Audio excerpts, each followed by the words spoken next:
Nah, kita kan tadi sudah membahas tentang prodi komunikasi itu sendiri apa dan prospek kerjanya.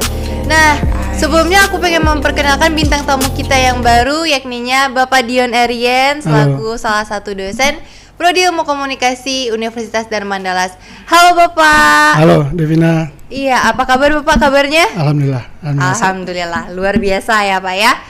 Oke, kali ini kita move ke keunggulan dari Prodi Ilmu Komunikasi kita sendiri nih Pak gitu. Dari komunikasi Universitas Dharma Andalas, terkhususnya Prodi Ilmu Komunikasi gitu kan Pak. Keunggulan-keunggulan apa saja yang dimiliki Prodi Ikom dari Universitas Dharma Andalas Pak? Oke, pertanyaannya keren sekali ya. Sebelumnya saya ucapkan terima kasih udah diundang ke kesempatan talk show kita kali ini. Sama-sama Bapak. Saya juga apresiasi kegiatan ini cukup bagus dan mudah-mudahan ini dapat terus dilaksanakan terus ya. Dan berbicara tentang pertanyaan Devina tadi terkait apa sih keunggulan Prodi Ilmu Komunikasi Universitas Dharma Andalas. Benar Pak. Nah, yang pertama sebagai salah satu prodi ilmu komunikasi khususnya di Sumatera Barat, prodi ilmu komunikasi Dharma Andalas ini pertama sudah memiliki akreditasi B.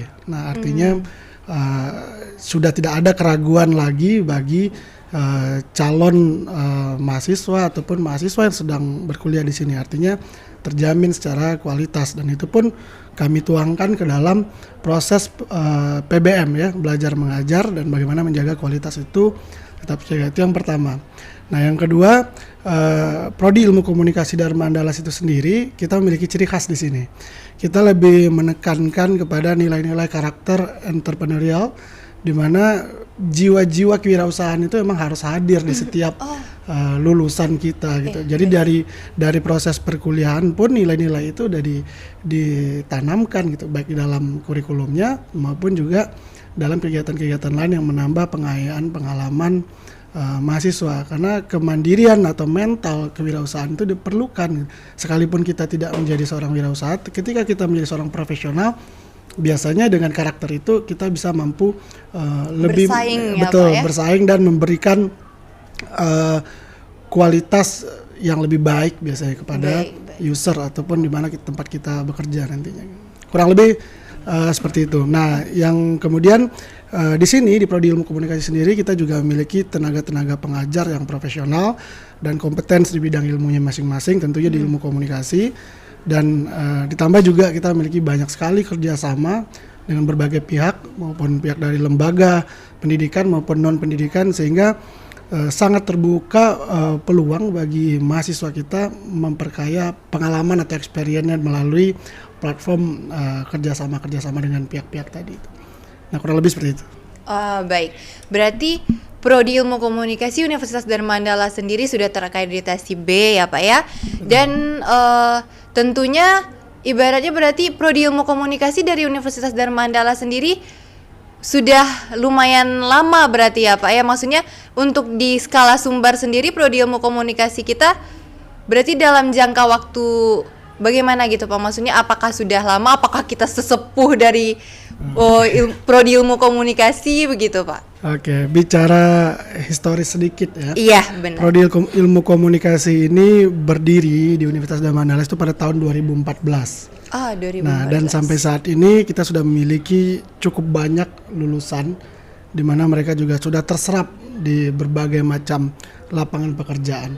Nah, tentunya bagi mahasiswa-mahasiswa yang sedang melakukan pendidikan sekarang di sini tentu komitmen kita mendorong mahasiswa ini biar bisa cepat selesai tepat waktu dengan kualitas yang baik gitu. Nah, kalau berbicara sebagai salah satu prodi yang sudah memasuki usia ya mungkin sedikit lagi akan masuki 10 tahun mungkin ya. Tentu kita tidak henti juga untuk berupaya memberikan inovasi-inovasi dan terutama kolaborasi dengan berbagai mahasiswa agar semua kegiatan-kegiatan itu kembali mampu tidak hanya memberikan wawasan tapi juga memperkaya pengalaman dari mahasiswa itu sendiri. Jadi kurang lebih kita berdiri dari 2014. Oh, berarti ibaratnya kita juga sudah hampir memasuki 10 tahun ya Pak ya. Tadi kita juga membahas, tadi Bapak juga menyinggung tentang bahwasannya kita selaku Prodi Ilmu Komunikasi Universitas Dharma Andalas menjalin kerjasama dengan institusi-institusi dan lembaga-lembaga untuk ibaratnya sebagai ladang praktek lah bagi mahasiswa ya Pak ya. Betul. Itu apa-apa saja Pak, boleh di-spill kira-kira apa saja lembaga dan institusi yang pada akhirnya kerjasama dengan Prodi Ilmu Komunikasi? Baik, dari bidang pendidikan kita punya kerjasama dengan salah satunya Institut Seni Indonesia Padang Panjang. Kemudian kita juga menjajaki kerjasama dan sudah terjalin juga dengan Universitas Esa Unggul Jakarta. Kemudian ada beberapa juga yang sedang kita garap kerjasama dengan universitas-universitas dari Malaysia gitu. Nah itu dari kependidikan ya, lembaga pendidikan. Nah lembaga non pendidikan kita ada kerjasama dengan beberapa media seperti Antara, Padang TV, TVRI, RRI dan banyak lembaga lainnya. Ya kembali semua itu dalam upaya untuk memberikan kesempatan-kesempatan yang lebih luas kepada mahasiswa kita gitu. Baiklah, dengan ibaratnya Prodi sudah memfasilitasi untuk kerjasama dengan institusi-institusi dan lapangan lainnya, itu berarti bagaimana peluang dari mahasiswa sendiri atau peluang dari lulusan ilmu komunikasi sendiri di dunia kerja? Oke, ini pertanyaan menarik ya, menarik karena kita bisa membahas bagaimana sih situasi saat ini. Sebagaimana yang kita ketahui, kita memasuki era digital, kita memasuki era di mana semua orang bisa terhubung. Ya. Kemajuan teknologi informasi sangat pesat sekali. Gitu. Nah, sebagai mahasiswa ataupun lulusan yang mempelajari ilmu komunikasi, tentunya ini menciptakan peluang tersendiri bagi kita gitu ya, sebagai orang yang belajar ilmu komunikasi. Meskipun di luar itu banyak juga tantangan yang harus kita hadapi. Nah, berbicara tentang bagaimana menangkap peluang-peluang itu, seorang lulusan sarjana ilmu komunikasi itu menurut saya di era sekarang itu tidak lagi hanya cukup sekedar memiliki wawasan secara teoritis saja, tapi juga bagaimana dia mampu menyuguhkan keterampilan yang nyata gitu. Jadi tidak hanya berbicara tentang teoritis saja.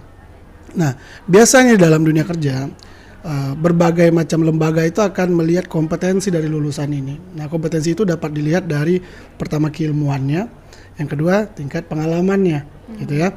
Nah, tingkat pengalamannya. Nah, mungkin di era pendidikan zaman dulu kajian-kajian tentang keilmuan, kemudian pemutakhiran terhadap ilmu itu sendiri memang terus dilakukan. Namun sesuai dengan komitmen dari Menteri Pendidikan sekarang kan memang harus membuka ruang sebanyak dan selebar mungkin agar mahasiswa itu juga harus lebih kaya pada pengalaman gitu. Ya, sekarang kan ada yang namanya Kampus Merdeka, Merdeka Belajar. Oh iya, benar. Ya. Nah, jadi ini tentunya menjadi peluang gitu ya. Nah, ilmu komunikasi sebagai salah satu cabang ilmu sosial merupakan keilmuan yang sangat strategis menurut saya. Kenapa saya bisa katakan sangat strategis? Karena hampir di setiap lini, hampir di setiap bidang, baik itu bidang industri maupun bidang aspek-aspek dalam kehidupan, itu komunikasi hadir gitu. Dan komunikasi itu menjadi suatu hal kebutuhan penting gitu. Kita mungkin bisa bayangkan apa jadinya sebuah institusi atau lembaga atau perusahaan berjalan tanpa adanya komunikasi yang baik gitu. Nah, di mana tujuan komunikasi itu sendiri kan bagaimana membangun kesamaan makna, membangun efektivitas hubungan antara manusia, dan yang terlebih mampu menggerakkan manusia ke arah-arah yang memang diinginkan oleh si komunikator. Gitu. Nah, artinya sebagai orang yang belajar ilmu komunikasi, kita punya kesempatan yang jauh lebih luas sebenarnya, dan tidak hanya terkunci pada bidang-bidang tertentu. Mohon maaf, memang selama ini ilmu komunikasi sering dikaitkan dengan profesi seorang public relation atau di bidang jurnalistik saja, media maksudnya ya. Nah, secara lebih luas kalau kita lihat, sebenarnya ilmu komunikasi ini mampu hadir di seluruh bidang sebenarnya gitu. Anda juga bisa akan menggunakan keilmuan ini masuk pada konteks-konteks bisnis melalui kajian-kajian komunikasi bisnis, politik, kebudayaan, dan lain sebagainya. Nah, artinya jika kita menguasai ilmu komunikasi, tentu kita mampu setidaknya menjalin banyak kolaborasi ya, dan sinergi dengan individu-individu keilmuan lain gitu. Nah, menurut saya sangat strategis ya. Jadi kalau seorang lulusan itu benar-benar menjiwai ilmu komunikasi, tidak hanya teori tapi hadir di dalam dirinya, saya rasa dia akan menjadi seorang lulusan yang kompetitif gitu, yang memiliki daya saing yang cukup kuat dan tidak terkotak pada satu bidang ilmu. Karena ilmu komunikasi tetap, dengan ilmu itu kita mampu menguasai individu lain ya, kemudian mampu merubah perilaku individu lain sehingga kita bisa menangkap banyak peluang di dalam berbagai bidang gitu. Kurang lebih seperti itu. Oh iya, baik. Berarti setelah kita mengetahui apa saja peluang untuk lulusan dari prodi ilmu komunikasi sendiri, lalu tentunya pasti ada kendala dan halangan dalam menghadapinya gitu Pak. Berarti menurut Bapak apa saja kendala dan halangan dalam mencapai hal tersebut? Oke. Kendala bagi seorang lulusan biasanya untuk mendapatkan pekerjaannya. Nah, coba kalau kita balik ke prinsip prodi ini, sebenarnya kita tidak hanya mendorong lulusan kita itu mampu bekerja di salah satu perusahaan ataupun instansi, tapi juga bagaimana mampu menciptakan lapangan pekerjaan yang luas gitu ya. Karena itulah ditanamkan mental-mental kewirausahaan atau entrepreneurial tadi di dalam karakter lulusan kita gitu. Nah, kemudian kendala yang sering dihadapi sebenarnya lebih banyak kepada mental dan karakter ya. Banyak lulusan kita yang mungkin ya, tadi saya sampaikan bahwa sebaiknya kompetensi itu ada keseimbangan antara wawasan dengan pengalaman. Harus sama-sama kaya tuh, harus sama-sama kuat gitu ya. Nah, biasanya terkadang banyak yang hanya kuat di salah satu sisi saja gitu. Ya mungkin dia berhasil secara akademis bagus nilainya, tapi dia tidak punya network yang baik ya. Hubungan antar relasi sesama rekan-rekan seperjuangan di perkuliahan apapun ya di pihak-pihak lain itu tidak terbangun dengan baik. Nah, padahal peluang itu hadir dari network tadi gitu. Jadi network menjadi salah satu yang penting. Itu kendala pertama. Yang kedua adalah kurang banyaknya wawasan atau informasi terkait bidang-bidang atau core-core lain di dalam bidang profesional gitu. Nah, kalau kita coba bahas sedikit terkait di bidang profesional, banyak sekali terkait ilmu komunikasi maupun bukan ilmu komunikasi, sertifikasi keahlian yang harus dimiliki sebenarnya sebagai pengaya kompetensi kita gitu. Nah, beberapa perusahaan terkadang melihat kompetensi seseorang itu juga dari seberapa banyak keahlian yang dia miliki dan tersertified gitu.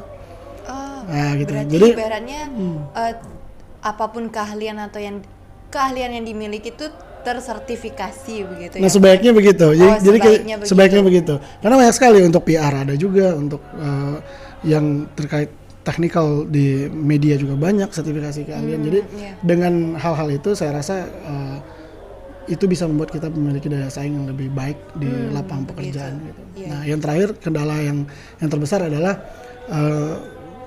kalau dalam ilmu komunikasi kan kita bicara bagaimana membangun hubungan dengan individu lain. Nah, itu tadi kalau kita sebagai insan ilmu komunikasi ya, hanya memiliki sedikit network, nah ini problem utama sebenarnya. Seharusnya kita lah orang yang paling kaya dengan network. Karena kita memiliki ilmu bagaimana untuk menjalin hubungan dengan orang lain, menciptakan suatu komunikasi yang efektif, membangun emosional yang dekat dengan berbagai pihak. Nah, kadang-kadang kalau kita kuasai itu peluang bisa banyak hadir gitu. Oh, berarti intinya lebih tepatnya kita mengatasi kendala-kendala itu dengan terutama itu adalah networking ya Pak ya, relasi gitu. Karena kita selaku lulusan prodi ilmu komunikasi tentunya kita yang harusnya kaya akan relasi dan networking ya. Ya, setelah kita mengetahui peluang dan beberapa kendala, kira-kira dari Bapak tips and trik untuk mahasiswa prodi ilmu komunikasi serta lulusan ilmu komunikasi itu apa saja Pak? Oke, kalau bicara tips and trik ya, tentu orang akan berbeda-beda tips and triknya. Saya akan bocorkan sedikit ya. Pertama, ketika kita menjadi seorang lulusan, artinya sebenarnya kita bukan selesai dalam perjalanan kita. Justru itu baru dimulai. Baru dimulai. Nah, untuk memulai itu kita harus melihat sebesar apa modal yang kita miliki, dalam tanda kutip modal yang kita miliki, yaitu apa wawasan, pengalaman, serta network tadi, ya. Nah, bagi mahasiswa sekarang yang masih berjuang untuk menjadi lulusan, sebaiknya memang memperkaya aset itu gitu. Anda harus punya wawasan yang luas, tidak hanya ilmu komunikasi, tetapi juga wawasan-wawasan umum lainnya. Itu pertama. Anda harus mengambil semua kesempatan-kesempatan yang memperkaya pengalaman Anda semua, sehingga Anda akan kaya akan pengalaman gitu. Nah, meskipun mungkin Anda tidak terlibat dalam suatu pengalaman, tapi dengan network, ya, ini yang ketiga, Anda punya luas pergaulan, Anda juga bisa mendapatkan pengalaman-pengalaman orang lain yang bisa menjadi pembelajaran buat diri kita. Jadi artinya modal itu harus disiapkan dari sekarang, bukan setelah kita lulus gitu. Jadi bagi Anda yang masih kuliah itu memang perkaya pergaulannya, ya, dengan prodi farmasi, dengan prodi sistem informasi, dengan prodi manajemen, dengan prodi teknik industri pertanian dan lain-lain. Memang kita harus bersinergi. Kita masuk di era kolaborasi sebenarnya gitu. Nah, dengan hal-hal itu saya rasa kesempatan kita lebih luas ketika menjadi seorang sarjana ilmu komunikasi. Kita punya modal dan aset yang kuat, dan kita juga saya yakin bisa menaklukkan lah lapangan pekerjaan atau menciptakan lapangan pekerjaan bagi orang lain juga gitu. Oh, baiklah, berarti intinya lebih tepatnya tips yang Bapak berikan itu terutama bagi mahasiswa-mahasiswa sekarang yang masih menjalani atau akan menjadi lulusan, lebih baik kita harus punya 3 keyword tadi ya Pak ya? Wawasan, pengalaman, dan networking. Itu. Nah, itu harus Anda tabung dari sekarang. Karena ketika Anda lulus, Anda akan menghitung sebesar apa aset Anda untuk bertarung di dunia nyata. Lapangan pekerjaan. Jadi itu harus diperkaya dari sekarang gitu. Ini kesempatan Anda gitu. Wah, itu benar-benar sangat menginspirasi sekali ya Pak ya, karena kadang kita selaku mahasiswa itu biasanya kan lebih ke apa ya? Hanya sekedar memenuhi mata kuliah begitu ya Pak ya. Terkadang malah hanya sekedar mahasiswa kupu-kupu yang kita biasanya kasih tahu ya Pak ya, kuliah pulang gitu. Jadi dengan tips and trik dari Bapak sebagai pengakhir acara kita kali ini, tentunya kita akan mengambil kesimpulan bahwasannya kita selaku mahasiswa prodi ilmu komunikasi, kita tentunya harus punya 3 kunci utama. Yang pertama adalah wawasan, yang kedua adalah pengalaman, yang ketiga adalah networking. Sebelumnya terima kasih kepada Bapak Dion telah menyempatkan waktu untuk hadir. Dan terima kasih juga untuk teman-teman semua yang sudah mendengarkan acara kita dari awal sampai akhir. Saya Devina Ramadhani pamit undur diri. Assalamualaikum warahmatullahi wabarakatuh. Waalaikumsalam warahmatullahi wabarakatuh. Terima kasih.